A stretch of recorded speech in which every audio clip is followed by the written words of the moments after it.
All right, so good evening. Thanks to those of you who are listening in live. I appreciate it. Those of you who are going to watch the recording, I appreciate it as well. Welcome to our 16th and final workshop of fall 2021 semester for global conflict and cooperation.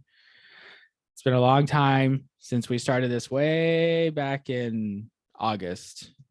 But recall that this workshop is focused on defining, exploring, and discussing global conflict and cooperation from the point of view of different international institutions, country governments, and international non-governmental organizations. So over the past 16 weeks, we talked about different countries like Afghanistan and Haiti. We talked about different regions of the world like the Atlantic and the Americas. We came back to some countries like Sudan and Ecuador.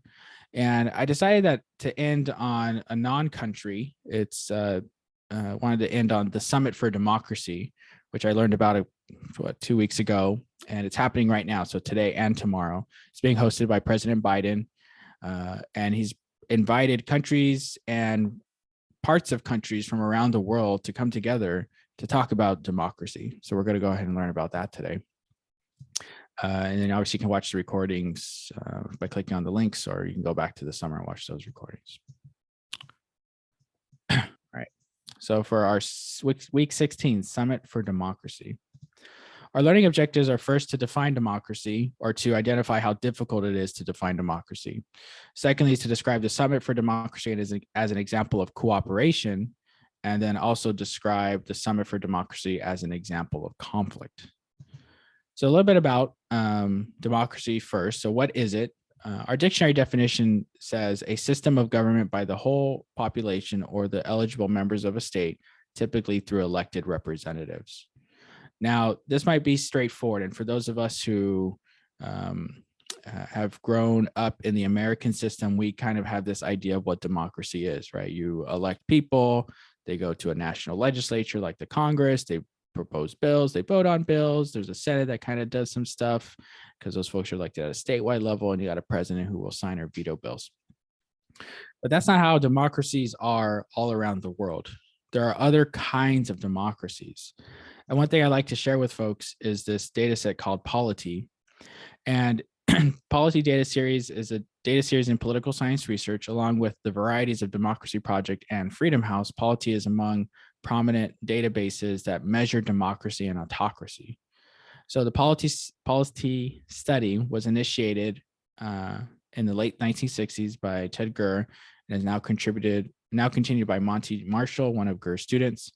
It's sponsored by the Political Instability Task Force until recently, and that was funded by the Central Intelligence Agency. So the data series has been criticized for a number of reasons. First, its methodology, its American centrism and connections to the CIA. Ganitsky, an assistant professor at University of Toronto, say that the data series was appropriate for research that examines constraints on governing elites, but not for studying the expansion of suffrage over the 19th century. So there's obviously in political science, there's always these there's theoretical, methodological measurement debates, and this is one of them. It's like, how do you theorize about what democracy is? How do you conceptualize what it is? How do you bring it into the real world by operationalizing it? And how do you measure it?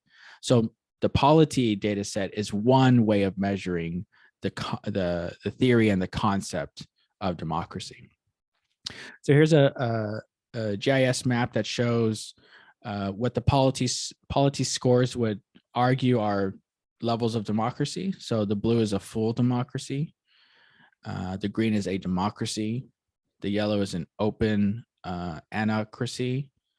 The orange is a closed anocracy. The red is a autocracy. And the gray / dark gray is a failed, occupied, or not included in the data set. Now, you might be asking, what's an anocracy? So let's go ahead and pull that up. And this is it's an anocracy, or semi-democracy, is a form of government that is loosely defined as part of a democracy and part of a dictatorship, or as a regime that mixes democratic and autocratic features together. So it is a type of government. So we have this kind of showing that, you might be surprised, like, wait a minute, I thought, the US isn't a full democracy, and there's reasons why. The point is that when we're defining democracy, it's difficult to do that. We have this normative view about what it is from our, if you're living in the United States, an American perspective.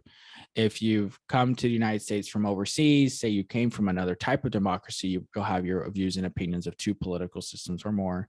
If you came to the United States from an autocracy, you'll have your views of our, American democracy. So all of our personal, our familial, our socialization into what we think is democracy is a contended idea, right? There's debate about what it means in different parts of the world. Now, obviously, there's some standard elements or principles that most people associate with the democracy. So things like free and fair elections, competitive parties, where at least there's two of them where one can win and one can lose. The people have universal suffrage, so everyone who's of some particular age can vote. That you have some kind of ability to go through an election process, not just once and then someone stays in power for decades, but it's a regularly scheduled elections are typically understood to be democratic. So all that is basically saying that democracy is hard to define, but in its essence, right, people can vote, people have the opportunity to regularly vote, and that vote is respected by those who are in power. And if they keep power, fine. If they lose power, then they obviously will cede it over to the new governing majority. So democracy isn't as clear cut as we would hope for. Next is looking at the Summit for Democracy as an example of cooperation. And I just want to highlight that there's some key themes around the summit. First is defending against authoritarianism. Secondly is addressing and fighting corruption. And then lastly is promoting respect for human rights. So I'd like to open up the Summit for Democracy webpage. I'll go ahead and post a link in the chat in case you want to check it out. So I'm going to go ahead and play this. Where's their welcome video? That one. I'll watch it on YouTube really quick.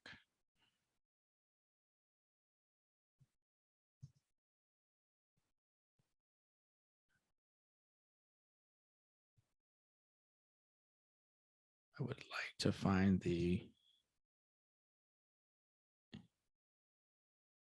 This is like all of them. I'm looking for the English version of the president's opening remarks. I think this is it.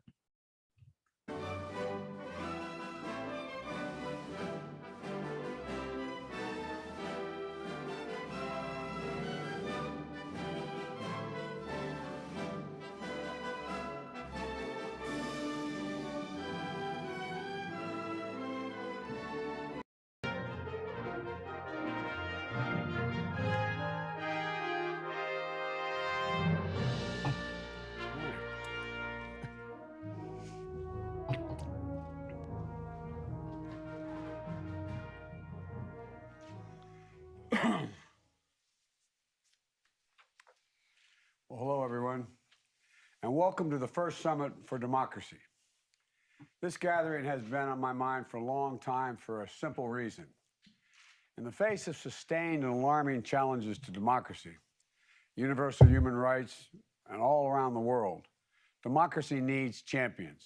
And I wanted to host this summit because here in the United States, we know as well as anyone that renewing our democracy and strengthening our democratic institutions requires constant effort. American democracy is an ongoing struggle to live up to our highest ideals and to heal our divisions, to recommit ourselves to the founding idea of our nation, captured in our Declaration of Independence, not unlike many of your documents. We say, we hold these truths to be self-evident, that all women and men are created equal, endowed by their Creator with certain inalienable rights, among them life, liberty, and the pursuit of happiness. Democracy doesn't happen by accident. We have to renew it with each generation. And this is an urgent matter on all our parts, in my view. Because the data we're seeing is largely pointing in the wrong direction. Freedom House reports in 2020 that marked the 15th consecutive year of global freedom in retreat.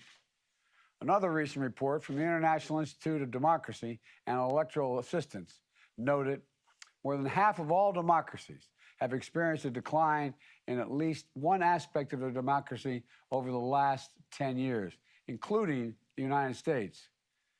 And these trends are being exacerbated by global challenges that are more complex than ever and which require shared efforts to address these concerns. By outside pressure from autocrats, they seek to advance their own power, export and expand their influence around the world, and justify the repressive policies and practices as a more efficient way to address today's challenges. That's how it's sold. By voices that seek to fan the flames of social division and political polarization. And perhaps most importantly, and most worrying of all, by increasing the dissatisfaction of people all around the world with democratic governments that they feel are failing to deliver for their needs. In my view, this is the defining challenge of our time. Democracy, government of the people, by the people, for the people, can at times be fragile, but it also is inherently resilient. It's capable of self-correction and it's capable of self-improvement. And yes, democracy is hard. We all know that. It works best with consensus and cooperation. When people and parties that might have opposing views sit down and find ways to work together, things begin to work. But it's the best way to unleash human potential and defend human dignity and solve big problems. So the president goes on to kind of give this opening statement, and let me see if I can get to that screenshot where we have the other leaders of democracies on there. So here you'll just see 1, 2, 3, 4, 5 times 5, 10, a good 50 plus different countries that are engaging in this summit. And I'm going to go ahead and go back to the State Department's website and have this a little bit of background shared with us.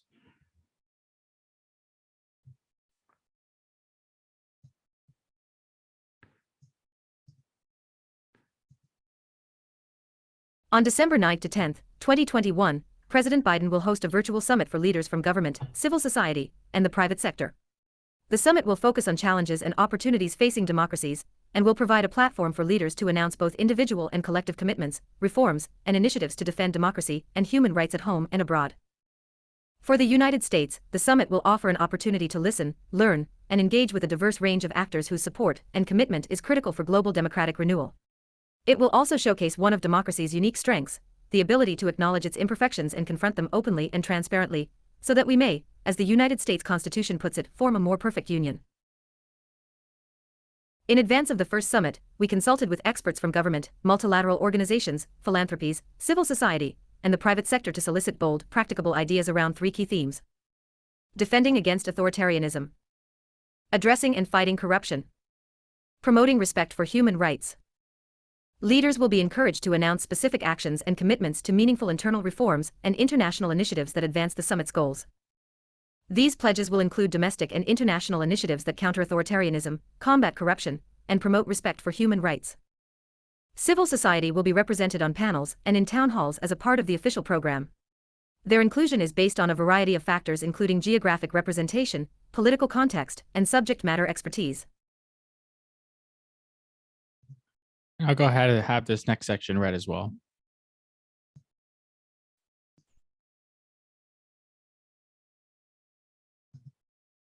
The challenge to democracies. Democracy and human rights are under threat around the world. Democracies, whether in transition or established for decades, are confronting serious challenges from within and outside of their borders. Public distrust and the failure of governments to deliver equitable and sustainable economic and political progress has fueled political polarization and the rise of leaders who are undermining democratic norms and institutions. Across the globe, weak state capacity, tenuous rule of law, high inequality, and corruption continue to erode democracy. At the same time, authoritarian leaders are reaching across borders to undermine democracies, from targeting journalists and human rights defenders to meddling in elections, all while sowing disinformation to claim their model is better at delivering for people. Hostile actors exacerbate these trends by increasingly manipulating digital information and spreading disinformation to weaken democratic cohesion. As President Biden has said, we have to prove democracy still works and can improve people's lives in tangible ways. To do that, democracies have to come together, to rejuvenate and improve our open, rights-respecting societies from within, to stand together in defending against threats from autocracies, and to show we can address the most pressing crises of our time. The summit will provide an opportunity to reflect, listen, and learn, as well as to plan and act, so that we can build a shared foundation for global democratic renewal. Ukraine. And so you get a sense of what the summit's about, right? It's about bringing democracies together and about focusing not on just defending authoritarianism externally, but the tendencies of authoritarianism that have reared their heads in different countries and different democracies around the world. Obviously, fighting and addressing corruption is always an issue, and promoting respect for human rights. And so, in my mind, this is actually pretty exciting to learn about, because it's one of the first times I've seen a specific group of people come together to focus on just the idea of democracy itself, which more or less, arguably, has probably been taken for granted in a lot of countries. And now with the leadership under President Biden and motivating this conversation, right? So it's like, bring all the democracies to the table. Let's talk about how we can cooperate by being open, listening to each other, engaging in these dialogues, and self-reflecting. And I hope that this meaningful effort continues, and it sounds like it is. Like, as the president put it, this is the first summit, and certainly probably won't be the last. So with that, it gives a good sense that this is an example of cooperation, right? When democracies come together to talk things through.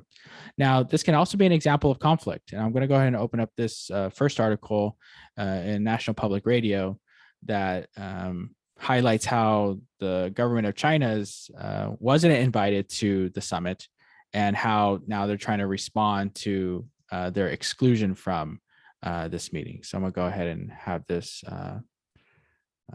played. The U.S.-led Democracy Summit kicked off today online.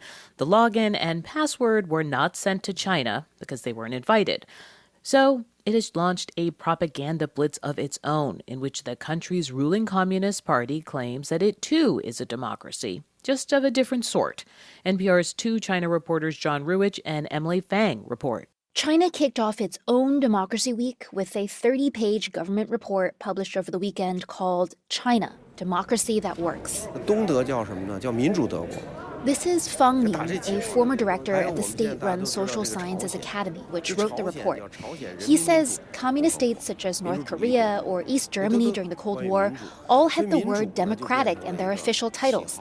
And from the beginning, the Chinese Communist Party has also championed democracy. The argument being, the U.S. should not get to decide what counts as democracy. China also argues that it delivers for its people and has dramatically raised standards of living.